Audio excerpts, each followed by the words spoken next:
கர்த்தராகிய இயேசு கிறிஸ்துவின் நாமத்தினாலே உங்கள் யாவரையும் வாழ்த்துகிறேன். நாம் இன்று தியானிக்கும் வசனம் சங்கீத புஸ்தகம் 88ஆம் அதிகாரம் 9ஆம் வசனம். துக்கத்தினால் என் கண் தோய்ந்து போயிற்று. கர்த்தாவே, அனுதினமும் நான் உம்மை நோக்கி கூப்பிட்டு உமக்கு நேராக என் கைகளை விரிக்கிறேன். ஆம், நாம் இந்த சங்கீதத்தை பார்க்கும்போது, இந்த சங்கீதத்தை எழுதின சங்கீதக்காரன் ஒரு துக்கத்தினால அழுத்தப்பட்டு தேவனை நோக்கி ஒரு விண்ணப்பத்தை வைக்கிறான். அதாவது, இந்த துக்கத்தினால அழுத்தப்பட்டு இருக்கிறேனே, எனக்கு இந்த துக்கத்திலிருந்து விடுதலை எப்போது கிடைக்கும்? நான் உம்மை நோக்கி அனுதினமும் ஜெபிக்கிறேனே, உமக்கு நேராக என் கைகளை விரிக்கிறேனே என்று ஒரு அங்கலாய்ப்போடு ஜெபிக்கிறதை பார்க்கலாம். இன்று நாமில் அநேகர் இதை மாதிரி நான் அனுதினமும் ஜெபிக்கிறேனே, உம்மை நோக்கி பார்க்கிறேன், காலையில் ஜெபிக்கிறேன், மாலையில் ஜெபிக்கிறேன், இரவில் ஜெபிக்கிறேன், ஆனால் இந்த துக்கம் என்னை விட்டு மாறலையே என்று கலங்கி கொண்டிருக்கிறீங்களா? கலங்காதீங்க.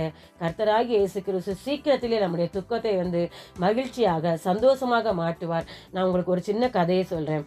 அதாவது, ஒரு இடத்துல ஒரு வாலிப பையன் இருந்தான். அவனுடைய பேர் அருண். அவனுடைய தகப்பன் என்னன்னா வியாதிப்பட்டார். வியாதிப்பட்ட உடனே அவங்க மருத்துவமனைக்கெல்லாம் கொண்டு சென்றாங்க.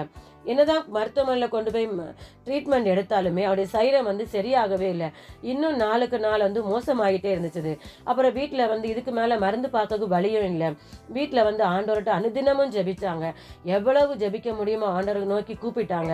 அப்படி கூப்பிட்டு ஆண்டவரை நோக்கி கூப்பிட்டு அவன் கண்ணெல்லாம் சிவப்பாகி மங்கி விட்டது. அந்த அளவுக்கு இருந்துச்சான். ஏன்னா அவனுடைய துக்கத்தை யார்கிட்ட சொல்லவும் முடியல, யாரும் உதவியும் செய்ய முன் வரலை.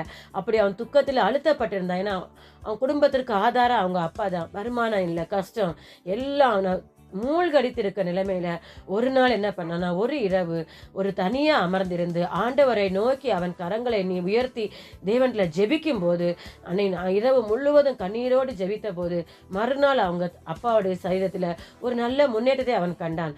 அதுபோலதான் இன்றைக்கு நாம ஏதாவது ஒரு துக்கத்தில் அழுத்தப்பட்டு இருக்கலாம். நான் அனுதினமும் ஜெபிக்கிறேனே, என் ஜெபத்திற்கு கர்த்தர் பதில் தரவில்லை என்று நம்ம அங்கலாய்க்க வேண்டாம். ஏன்னா நம்முடைய அங்கலாய்ப்பை கர்த்தர் அறிந்திருக்கிறார். நம்முடைய பெருமூச்சை அவர் பார்க்கிறார். நம்முடைய கூக்குரலை அவர் கேட்கிறார்.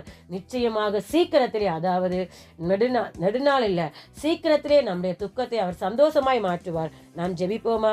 அன்பின் பரலோக பிதாவே, உம்மை நன்றியோடு துதிக்கிறோம், சோத்தரிக்கிறோம் தகப்பனே.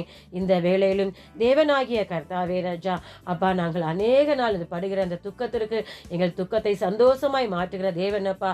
உங்கள் துக்கம் சந்தோஷமாய் மாறும் என்று சொன்ன தேவனே, எங்கள் துக்கத்தை நீ சந்தோஷமாய் மாற்றி கர்த்தாவே உம்மிலே கலிகூற செய்யும்படியாய் உம்முடைய கரத்தில் நாங்கள் ஜெபிக்கிறோம் ஐயா. நீர் அப்படியே கிரியை செய்வீரை நம்புகிறோம். எங்களை தாழ்த்துகிறோம், வெறுமையாக்குகிறோம். கர்த்தராகிய இயேசு கிறிஸ்துவின் நாமத்திலே ஜெபிக்கிறோம் நல்ல பிதாவே, ஆமேன்.